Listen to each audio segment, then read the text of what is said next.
Hello friends, welcome to Rankers Career Point. आज हम लोग जो है फ़िलहाल TG2 के इस लेक्चर में इंडक्टर के बारे में पढ़ेंगे, सीखेंगे कि क्या कुछ नया हमें सीखना है इंडक्टर में, किस तरीके से इंडक्टर होता क्या है, क्या होता है इंडक्टेंस, कैसे इंडक्टर को हम लोग किसी सर्किट में यूज़ करते हैं, क्या इसके रोल होते हैं, इसके क्रॉस के वोल्टेजेस करंट अगर हमें कैलकुलेट करना है तो कैसे हम लोग कैलकुलेट करेंगे। तो पहली बात तो ये याद रखिए कि ये ऊर्जा संचित करने वाली डिवाइस है। इंडक्टर एक ऊर्जा संचित करने वाली, यह एक ऊर्जा संचित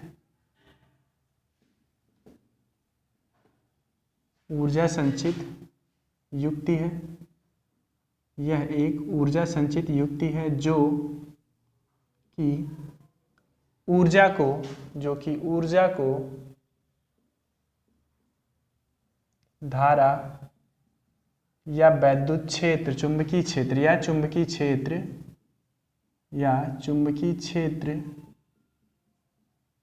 के रूप में संचित करती है।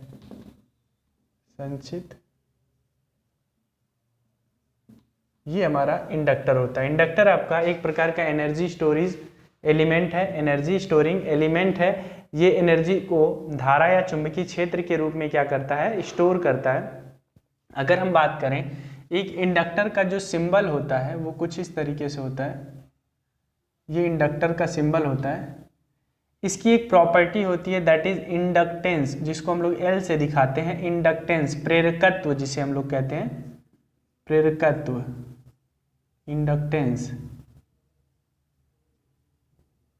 इंडक्टेंस को आप डिफाइन कर सकते हैं कि जो आपका इंडक्टेंस होता है, inductance L is equal to होता है फाई अपान इंडक्टेंस जो आपका होता है वो होता है फाई अपान आई। इसकी यूनिट होती है हेनरी। क्या होती है? हेनरी। मतलब यहाँ पे क्या है कि यदि कोई चालक तार आपके पास है एक सिंगल टर्न का, जिसमें ज़्यादा नंबर ऑफ टर्न्स नहीं है, और इससे कोई करंट फ्लो हो रहा है, तो इसको चारों तरफ जो उत्पन्न फ्लक्स होगा फाई, उसमें इससे प्रवाहित होने वाली धारा से यदि हम लोग डिवाइड कर दें, इन दोनों का रेशियो जो आपका होता है वो इंडक्टेंस होता है। आप यहाँ पे दूसरे शब्दों में कह सकते हैं, इंडक्टेंस किसी भी इंडक्टर की प्रॉपर्टी होती है, गुण होता है, जो उसमें अचानक से होने वाले धारा में परिवर्तन का विरोध करता है। मतलब धारा में यदि अचानक से परिवर्तन हो, शून्य टाइम में धारा अचानक से इंस्टेंटेनियसली बढ़ना चाहे, तो इंडक्टर इस बात का क्या करता है, अपोज करता है। तो यहाँ L इज इक्वल टू आपको क्या देखने को मिलेगा, फाई अपान आई। इंडक्टेंस की यूनिट क्या होती है, हेनरी। प्रेरकत्व की जो यूनिट होती है वो क्या होती है, हेनरी होती है। अब अगर यहाँ पे देखा जाए, ये इस तरीके के एक सिंगल वायर के लिए, अगर देखें कि हम कोई इंडक्टर हमें बनाना है, एक सॉलिनॉइड हम ले लें, एक हमारे पास कोई हम लोग सॉलिड कंडक्टर ले लें या हॉलो कंडक्टर ले लें, जैसा भी हमारे पास, अगर आप सॉलिनॉइड बनाना चाह रहे हैं तो कुछ इस तरीके से संरचना होती है। एक हम हॉलो कंडक्टर लेके उसके चारों तरफ क्या करते हैं, उसके चारों तरफ हम कॉइल्स को अगर लपेट दें इस तरीके से, कंडक्टर को हम टर्न यहाँ पे बना दें, तो ये एक जो है फिलहाल इंडक्टर की भांति बिहेव करता है। अगर इसमें जो है करंट आई फ्लो हो रही है तो फ्लक्स प्रोड्यूस होगा, कुछ इसकी ये डायरेक्शन होगी।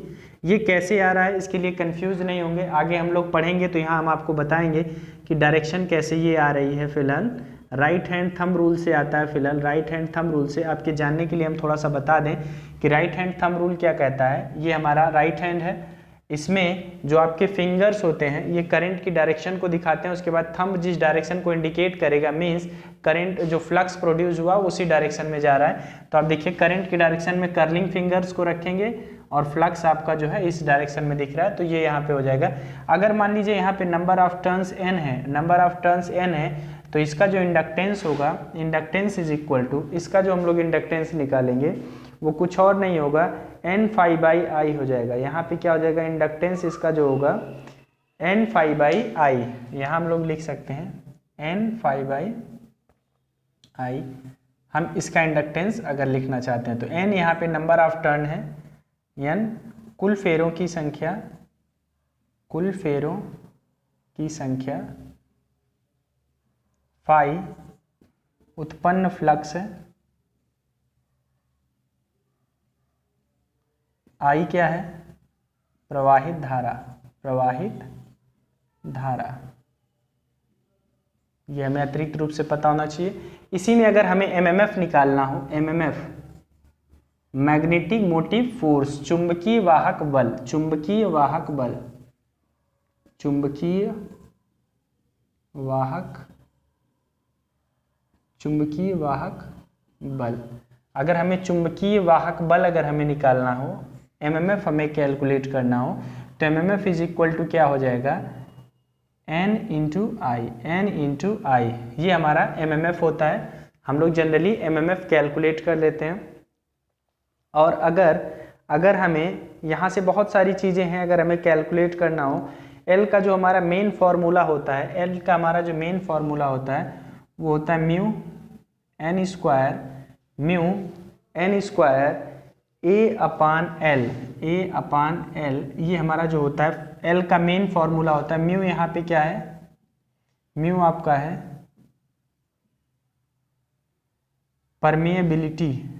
परमिएबिलिटी, चुंबकशीलता, अगर हम लोग देखा जाए चुंबकशीलता, यहाँ पे म्यू का जो फॉर्मूला होता है वो mu naught into mu r होता है, सापेक्ष चुंबकशीलता, और ये वायु के लिए, इसके लिए होता है 4 पाई इंटू 10⁻⁷ हेनरी पर मीटर। ये आपका म्यू की वैल्यू होती है, म्यू नॉट की वैल्यू, और म्यू आर की वैल्यू जो होती है एयर के लिए 1 होती है। म्यू आर की वैल्यू क्या होती है, एयर के लिए 1 होती है। अगर हम लोग कैलकुलेट करें तो अगर एयर कोर इंडक्टर हो तो यहाँ म्यू आर की वैल्यू आप क्या कर सकते हैं, 1 कर सकते हैं। अगर एयर कोर इंडक्टर के लिए हमें निकालना हो तो म्यू आर की वैल्यू 1 कर सकते हैं। तो एमएमएफ हमने निकाल लिया। अगर रिलेक्टेंस वगैरह देखें तो ये सारी चीज़ें हम निकाल के फ्लक्स की वैल्यू कैलकुलेट करके तब यहाँ पे इंडक्टेंस निकालते हैं। तो हम उसकी चर्चा नहीं करेंगे, बहुत डिटेल यहाँ हो जाएगा। हम लोग उसके बारे में चर्चा करेंगे जब मैग्नेट पढ़ेंगे तो वहाँ पे चर्चा करेंगे। तो अभी आप कंफ्यूज नहीं होइएगा। हमारे पास इंडक्टेंस की वैल्यू आ गई L is equal to N∅I। अगर सिंगल टर्न के लिए हम बात करें, एक सिंगल कंडक्टर के लिए, तो 5/I होता है क्योंकि N की वैल्यू वहाँ 1 हो जाती है। और अगर हम लोग दूसरी बात करें नंबर ऑफ टर्न और चुंबकशीलता के टर्म में, एरिया के टर्म में अपान L, यहाँ लेंथ ऑफ वायर, एरिया आपका जो है वायर का, और जो आपका म्यू है वो चुंबकशीलता, जैसा कि आप देख पा रहे हैं। अब हम लोग बात करते हैं, अगर कोई एक इंडक्टर है, अगर इंडक्टर है, इसमें फ्लो होने वाली करंट हमें पता है, इसका इंडक्टेंस L मालूम है, तो इसके क्रॉस का इंडक्टिव वोल्टेज जो होगा VL क्या होगा, तो VL इज इक्वल टू होगा L/dt। यहाँ पे L क्या है, प्रेरकत्व, और di/dt क्या है, धारा परिवर्तन की दर, धारा परिवर्तन की दर। ठीक है, धारा परिवर्तन की दर है। VL is equal to L/dt। ये एक इंपॉर्टेंट फॉर्मूला है। आपको इंपॉर्टेंट बात इसमें क्या ध्यान में रखना है, क्या जानना है हमें, कि इंडक्टेंस के क्रॉस का वोल्टेज, इंडक्टर के क्रॉस का voltage due to the inductance VL होता है। अगर हमें करंट निकालना हो, करंट इंडक्टर के क्रॉस की अगर हमें करंट निकालना हो, करंट थ्रू द इंडक्टर, तो क्या हो जाएगा, current through the inductor I is equal to 1/L integration of VL dt। ये हमारा यूनिट वही होगा, वोल्ट एम्पियर, इसका वोल्ट, इसका एम्पियर। ये सब इंडक्टर की वोल्टेज और करंट है। अगर इंडक्टर का इंडक्टिव रिएक्टेंस देखा जाए तो XL इज इक्वल टू होता है ω/L या 2πfL होता है। ये आगे हम लोग AC जब पढ़ेंगे तो वहाँ बहुत अच्छे से चर्चा करेंगे, क्या होता है इंडक्टिव रिएक्टेंस, क्या होता है कैपेसिटिव रिएक्टेंस, इन सब के बारे में डिटेल चर्चा करेंगे। क्योंकि हम टू द पॉइंट चल रहे हैं, यहाँ इंडक्टेंस सिर्फ पढ़ रहे हैं। इंडक्टेंस में हम ये जानेंगे बेसिक, क्योंकि हम इतना क्यों चर्चा कर रहे हैं यहाँ इंडक्टेंस के बारे में, इसका भी रीज़न है। यहाँ हम लोग जो है आपको ये बताना चाह रहे हैं कि इंडक्टेंस क्या होता है, इंडक्टर क्या होता है, और उनका सीरीज पैरेलल कॉम्बिनेशन क्या है। क्योंकि हमने आपको जो है फिलहाल पीछे रेजिस्टेंस का कनेक्शन बता दिया, कैपेसिटर का कनेक्शन बता दिया, अभी इंडक्टर है तो इसके बारे में भी हम लोग थोड़ा सा देख लेते हैं। बाकी चीज़ें जो है इससे रिलेटेड बहुत अच्छे से क्लियर होगा जब हम लोग मैग्नेट पढ़ेंगे। तो आप बिल्कुल इसके लिए घबराइएगा नहीं, बस आप जो है ध्यान से समझते रहिए, पढ़ते रहिए। ठीक है, चलिए। तो यहाँ पे हमारा इंडक्टर के बारे में हमने इतना सब कुछ देख लिया। अब हम लोग कनेक्शन पे आ जाते हैं, इंडक्टर का सीरीज और पैरेलल कनेक्शन। इंडक्टर का सीरीज और पैरेलल कनेक्शन की हम लोग बात कर लें। सीरीज कनेक्शन कैसे होगा, पैरेलल कनेक्शन कैसे होगा। सीरीज में अगर लगे हुए हैं तो उस टाइम रेजिस्टेंस की बात ही उसका फॉर्मूला होगा, आप डायरेक्ट निकाल सकते हैं। कैलकुलेट करना चाहें तो कैलकुलेट कर सकते हैं। देखिए अगर सीरीज कनेक्शन की बात करें, सीरीज कनेक्शन मतलब श्रेणी संयोजन, श्रेणी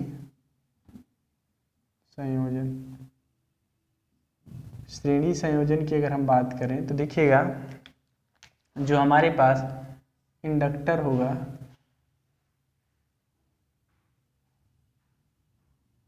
ये मान लीजिए 3 इंडक्टर्स हैं, इनको हमने क्या किया, सीरीज में कनेक्ट कर दिया L1।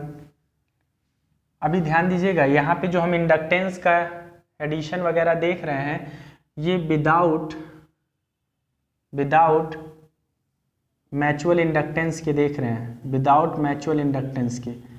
यहाँ से करंट आई फ्लो हो रही है, तो L इक्विवेलेंट हमारा क्या होगा, अगर हमें L इक्विवेलेंट निकालना हो तो चूंकि आप देखिए अगर हम लोग इंडक्टेंस की यहाँ का voltage V1, voltage V2, V3, current एक ही जाएगा, तो V इक्विवेलेंट जो आपका होगा टोटल वोल्टेज V वो होगा L इक्विवेलेंट I di/dt,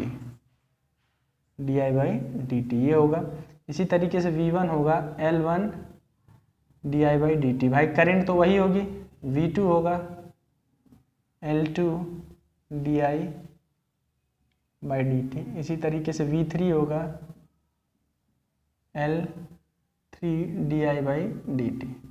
क्योंकि हमें पता है सप्लाई वोल्टेज इन सभी वोल्टेज के समीशन के बराबर होगा, तो V is equal to V1 plus V2 plus V3, तो यहाँ हो जाएगा L equivalent di/dt is equal to L1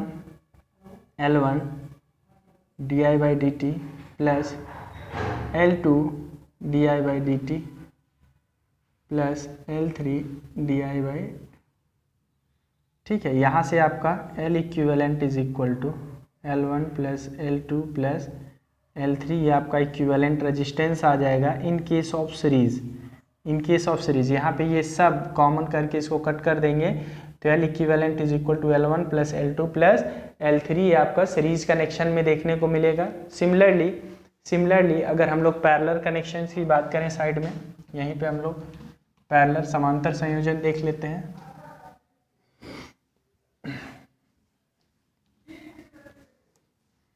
देखिए समांतर संयोजन में क्या होता है समझिएगा। समांतर संयोजन, समांतर संयोजन में हमारे पास कई इंडक्टर होंगे, पैरेलल में कनेक्टेड होंगे।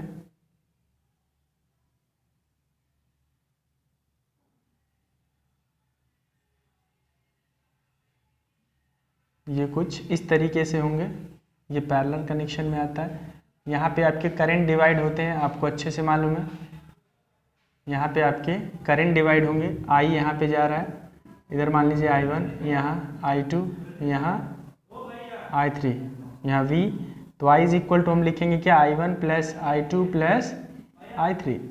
तो सिंपली आपको I अगर निकालना है तो 1/L इक्विवेलेंट और integration of V total equivalent dt। इसी तरीके से यहाँ पे 1/L1 integration of V1 L1 voltage इसमें सब में सेम होगा, जो वोल्टेज इसके क्रॉस वही सेम, तो V dt plus 1/L2 integration of V dt plus 1/L3 integration of V dt। यहाँ पे इंटीग्रेशन के साथ ये सब कैंसिल आउट हो जाएगा, कॉमन लेकर के इसको कट कर देंगे, तो 1/L इक्विवेलेंट देखने को मिलेगा 1/L1 plus 1/L2 plus 1/L3। ये चीज़ हमें देखने को मिलेगा। इंडक्टर का इक्विवेलेंट आपको ये देखने को मिलेगा, इंडक्टर का इक्विवेलेंट ये आपको देखने को मिलेगा। तो अगर आपके पास सीरीज कनेक्शन है तो नॉर्मल रेजिस्टेंस के सीरीज कनेक्शन की तरह, अगर आपके पास पैरेलल कनेक्शन है तो नॉर्मल रेजिस्टेंस के पैरेलल कनेक्शन की तरह यहाँ पे हमें क्या देखने को मिलेगा, इक्विवेलेंट ऑफ द इंडक्टर देखने को मिलेगा। तो मेरे हिसाब से इतनी बात आपको जो है इंडक्टर से रिलेटेड क्लियर हुआ होगा। मैंने आपको रेजिस्टेंस पढ़ा दिया, मैंने आपको जो है कैपेसिटेंस पढ़ा दिया, मैंने आपको इंडक्टर पढ़ा दिया। अब हम लोग जो है अगले टॉपिक पे आएंगे, इससे रिलेटेड और भी जो टॉपिक्स हैं उनके बारे में डिस्कस करेंगे, और फिर किसी दिन इस पर क्वेश्चन सीरीज लेकर के आएंगे। जितने भी क्वेश्चन आपके TG2 में इससे रिलेटेड आए होंगे वो सारे क्वेश्चन हम लोग अटेंड करेंगे और देखेंगे किस तरीके से क्वेश्चन लगता है, बल्ब वगैरह के कॉन्सेप्ट पे, हीटर वाले क्वेश्चन किस तरीके से लगेंगे, तो वो सारे क्वेश्चन हम लोग करेंगे। तो फिलहाल आज के इस वीडियो में इतना ही रखते हैं, फिर मिलते हैं अगले वीडियो में। अगर वीडियो आपको पसंद आ रहा हो तो प्लीज़ वीडियो को लाइक, शेयर और चैनल को सब्सक्राइब करिए। Thank you so much.